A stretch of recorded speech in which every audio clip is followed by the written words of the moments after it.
성도 여러분 반갑습니다. 오늘은 교리와 삶 사도신경 해설 세 번째 시간입니다. 오늘은 성자 예수님과 우리의 구속에 대해서 강의를 시작합니다. 오늘은 먼저 서론, 그리고 예수님의 이름, 그리고 예수님의 직분, 예수님의 위격, 예수님과 우리의 관계, 결론, 이 순서로 강의를 시작합니다. 사도신경에 따르면 예수님에 대한 고백이 다른 고백들에 비해서 비교적 길다는 것을 알 수 있습니다. 왜냐하면 이 고백이 그만큼 중요하다는 것도 가르쳐 주지만, 더 나아가서는 사도신경이 작성될 당시에 이 고백이 굉장한 오해가 많았다는 것을 보여주고 있습니다. 어떤 사람은 예수님이 하나님보다 열등하다, 또 인간이 신의 아들이 되었다, 또 여러 명의 중보자 중에 하나다, 이런 식으로 예수님을 오해했는데, 그만큼 예수님을 올바로 고백하는 것이 참 교회일 수도 있고 또 이단이 될 수도 있다는 것을 보여줍니다. 그런데 이 고백이 중요한 이유는 오직 예수님만이 우리의 유일한 중보자가 되신다 하는 데 있습니다. 그래서 디모데전서 2장 5절에 보면 하나님과 사람 사이의 중보자도 한 분이시니 곧 사람이신 그리스도라, 이렇게 말씀하는 것입니다. 예수님에 대한 이 고백을 구조로 살펴보면 이렇습니다. 두 가지로 구분하고 있는데, 첫 번째로는 예수님은 어떤 분이신가, 존재에 관한 것이고, 두 번째는 예수님은 어떤 일을 하시는가 하는 것입니다. 그런데 오늘은 예수님은 어떤 분인가, 그 존재에 대해서 살펴볼 것인데, 우리가 고백하는 사도신경에 따르면 순서가 이렇습니다. 나는 그의 유일하신 아들 우리 주 예수 그리스도를 믿습니다. 그런데 라틴어 원문에 보면 이 순서가 조금 다릅니다. 나는 예수 그리스도 그의 유일하신 아들 우리 주를 믿습니다. 라틴어 구조에 따라 오늘 강의를 시작해 보려 합니다. 먼저는 예수, 성자의 이름입니다. 우리는 예수님을 믿는데 그 예수님의 이름이 무엇일까요? 그 예수님의 이름이 바로 예수입니다. 그래서 마태복음에 보면 아들을 낳으리니 이름을 예수라 하라. 예수님의 이름이 예수님이죠. 그러면 그 이름의 의미가 무엇일까요? 마태복음 1장 21절과 또 웨스트민스터 소요리 문답에 보면 예수님의 이름의 의미를 구원자라고 교훈합니다. 그래서 이는 그가 자기 백성을 그들의 죄에서 구원할 자이심이라. 또 웨스트민스터 대요리 문답에 보면 자기 백성을 그들의 죄에서 구원하시기 때문입니다. 예수님의 이름이 뜻이 구원자임을 가르쳐주고 있습니다. 그런데 구약 성경에 보면 예수라는 이름을 가진 구원자들이 몇 명 있었습니다. 그게 누굴까요? 여호수아, 또 호세아 선지자, 대제사장 여호수아입니다. 이 이름들은 다 예수라는 이름을 가지고 있습니다. 히브리어로 보면 예수아라 하는데 그게 여호수아 그리고 호세아, 대제사장 여호수아 이름을 가지고 있는 것이죠. 이들이 바로 구약의 대표적인 구원자였습니다. 그러면 예수, 이 이름이 구원자이긴 구원자인데, 그러면 어떤 구원자일까요? 유대인들은 이 구원을 정치적인 구원자라고 생각했습니다. 그들을 그리스 로마의 압제로부터 해방시켜줄 정치적 구원자를 기대한 것이죠. 그럼 가난한 자는 어떤 구원자를 필요로 할까요? 자신의 가난을 바꾸어서 풍요로 바꿔줄 수 있는 사람을 구원자라 생각하겠죠. 병든 자에게 구원은 무슨 의미입니까? 자기의 병을 치료해주는 사람이고, 또 차별받는 사람들에게 구원은 어떤 의미입니까? 자유와 존중을 주는 것이죠. 그런데 이런 구원이 필요하긴 하나 본질적인 구원은 아닙니다. 오히려 정치적으로 구원하고 가난에서 풍요로 구원해주고 병을 고쳐주고 차별로부터 자유롭게 해주는 것은 예수님뿐만이 아니라 인간인 우리도 다 할 수 있는 그런 구원입니다. 오직 예수님만이 하실 수 있는 구원이 바로 죄로부터의 구원입니다. 그래서 이 본질적인 구원의 의미가 가장 중요합니다. 우리는 죄인이고 죄로부터 구원받을 수 있는 것이 가장 중요한 구원이 되는 겁니다. 그러면 예수님 외에 다른 구원자가 있을까요? 다른 구원자는 없습니다. 성경에 따르면 다른 이로서는 구원을 받을 수 없나니, 천하 사람 중에 구원을 받을 만한 다른 이름을 우리에게 주신 일이 없습니다. 그러니까 예수님 외에는 다른 구원자가 없다는 것을 꼭 기억하시기 바랍니다. 그런데 예수님의 이름이 구원자다라고 해서 이 이름만으로 진짜 구원자가 될 수 있는 것은 좀 부족합니다. 왜냐하면 예수님 당시에 예수라는 이름을 가진 사람들이 많이 있었고, 그 이름을 가졌다고 해서 그 사람이 구원자가 되는 것은 아니기 때문입니다. 그래서 예수님께서 행하시는 일, 바로 직분이 중요한 겁니다. 그래서 이어서 예수님의 직분을 살펴보면, 예수님의 직분이 무엇입니까? 성도 여러분, 제 이름은 준현이고 저의 직분은 목사입니다. 이처럼 예수님의 이름은 예수이고 예수님의 직분이 그리스도입니다. 이 그리스도는 히브리어로 보면은 메시아, 마샤으흐 이렇게 말하고, 또 헬라어로 보면 그리스도, 크리스토스라고 합니다. 그러니까 예수님의 직분은 바로 그리스도, 구약 언어로는 메시아, 신약 언어로는 그리스도가 되는 것이죠. 그러면 이 그리스도의 의미가 무엇일까요? 바로 기름 부음을 받은 자라는 뜻입니다. 이사야 61장 1절에 보면 주 여호와의 영이 내게 내리셨으니 이는 여호와께서 내게 기름을 부으사, 그러니까 기름을 부어서 세운 사람이 메시아 또는 그리스도가 됩니다. 그런데 이 직분, 그리스도라는 이 직분에는 세 가지 요소가 필요합니다. 첫 번째로 직분을 세우는 사람이 필요하고, 두 번째는 직분을 세우는 수단이 필요하고, 세 번째로는 직분 그 자체가 필요한 것입니다. 그러면 누가 그리스도를 세우셨습니까? 바로 성부 하나님께서 세우셨죠. 그럼 어떻게 세우셨습니까? 구약시대에는 기름을 부으셨지만 예수님에게는 성령으로 기름을 부었습니다. 그러면 예수님께서 수행하시는 일이 무엇입니까? 바로 선지자, 왕, 제사장입니다. 하나님께서는 성령으로 기름을 부으셔서 예수님을 그리스도로 세우셨고, 선지자, 왕, 제사장의 일을 감당하게 하셨습니다. 그래서 예수님께서 그리스도이시다는 것을 증거하는 본문이 있는데, 누가복음 4장 18절에 보면 여기 내게 기름을 부으셨다라고 말씀하고 있고, 사도행전 10장 38절에서도 하나님이 나사렛 예수에게 성령과 능력을 기름 붓듯 하셨음에 바로 그리스도로 세우셨다는 말입니다. 그러면 예수님께서는 그 직분으로 어떤 일을 하실까요? 먼저 선지자의 직분을 살펴보겠습니다. 소요리 문답 24문에 보면 예수님은 선지자로서 어떤 일을 하시는가? 구원을 위한 하나님의 뜻을 우리에게 드러내십니다.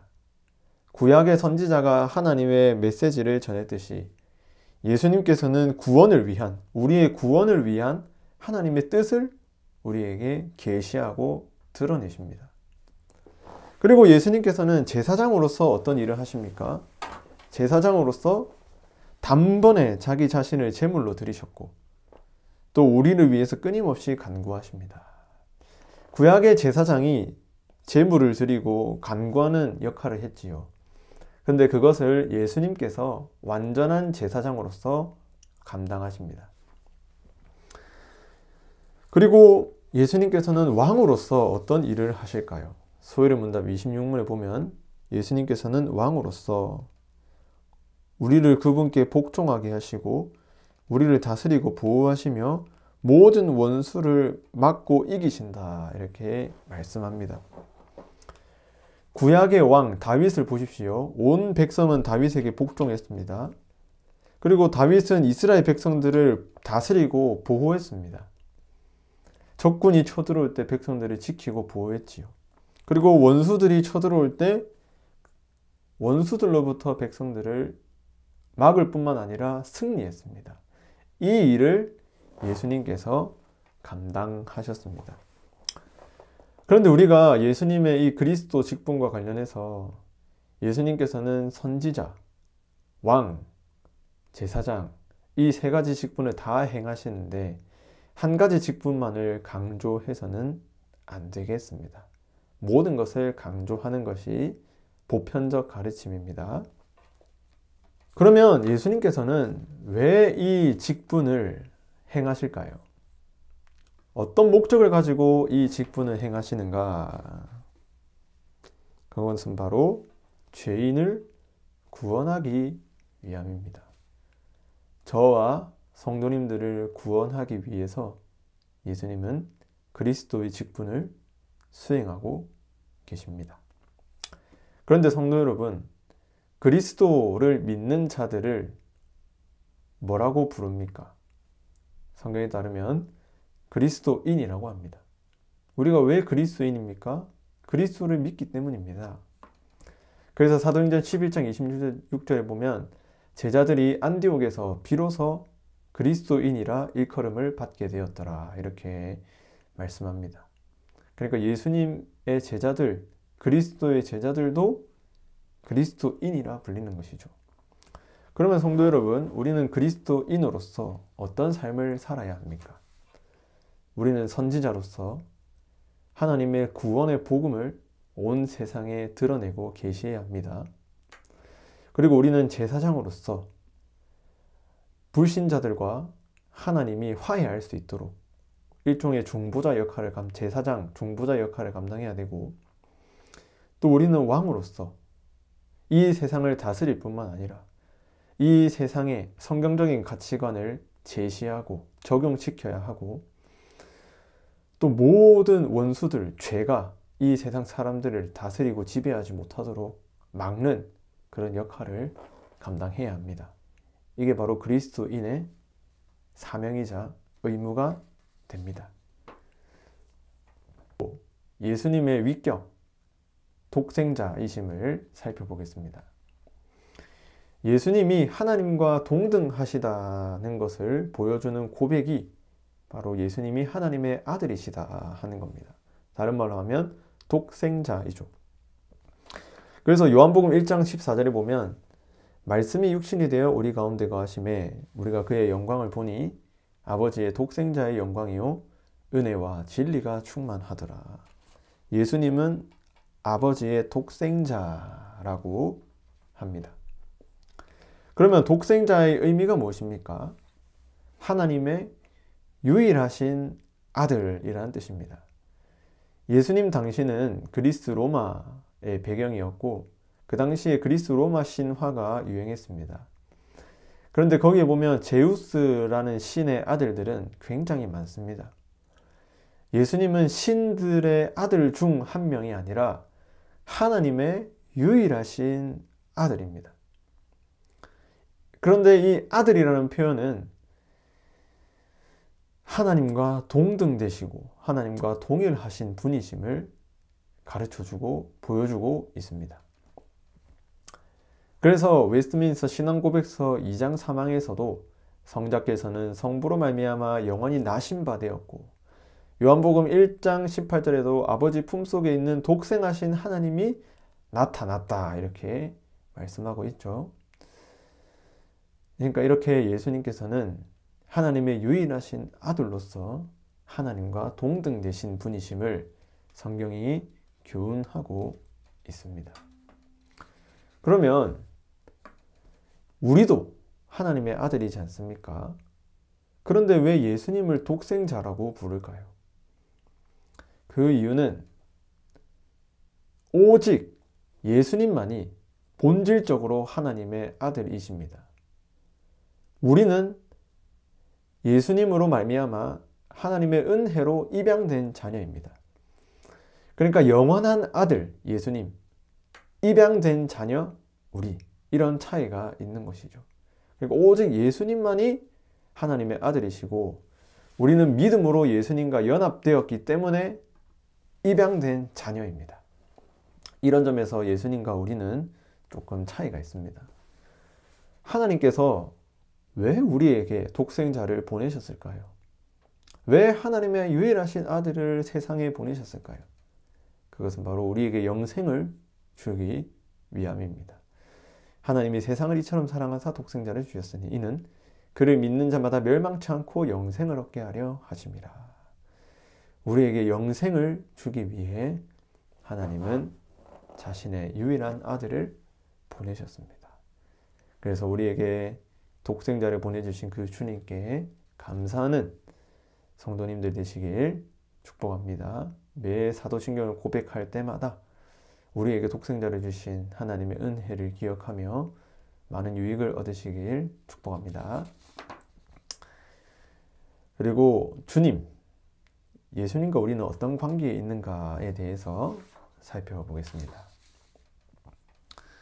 예수님과 우리의 관계는 주님과 종의 관계입니다.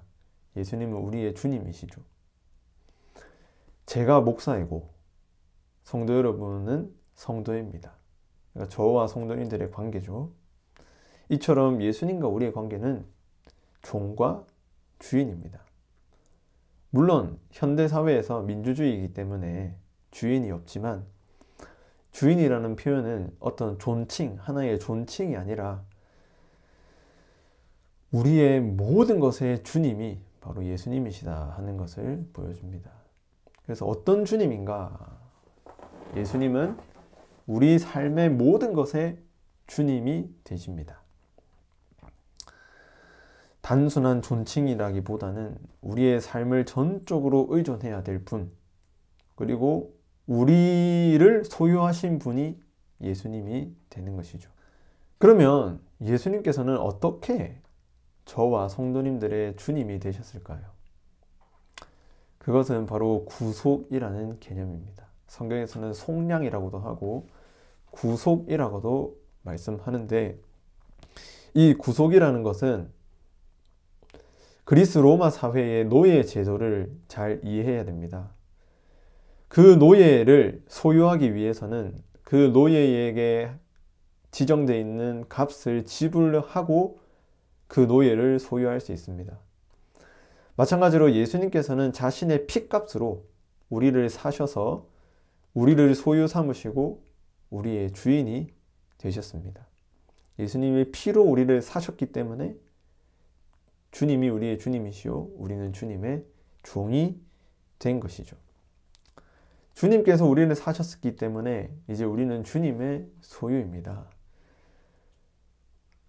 예수님이 우리의 주님이고 우리는 주님의 종이다 하는 것이 우리에게 어떤 유익을 줄까요? 우리 주인은 난폭하고 포악하며 종들을 괴롭히는 그런 악한 주인이 아닙니다. 예수님은 아주 좋으신 분이시고 자비와 인자의 주님이시죠. 그래서 우리가 주님의 소유라는 것은 주님께서 우리를 결코 버리지 않는다는 말과 같습니다. 로마서 8장 35절에 보면 누가 우리를 그리스도의 사랑에서 끊으리요? 환난이나 공고나 박해나 기근이나 적신이나 위험이나 칼이랴. 세상의 그 어떤 것도 우리의 주인이 될 수 없고 우리를 예수님의 사랑으로부터 끊을 수 없다. 이것이 바로 주님이 주는 유익입니다. 성도 여러분, 예수님께서 우리의 주인이라면 우리는 어떤 삶을 살아야 하겠습니까?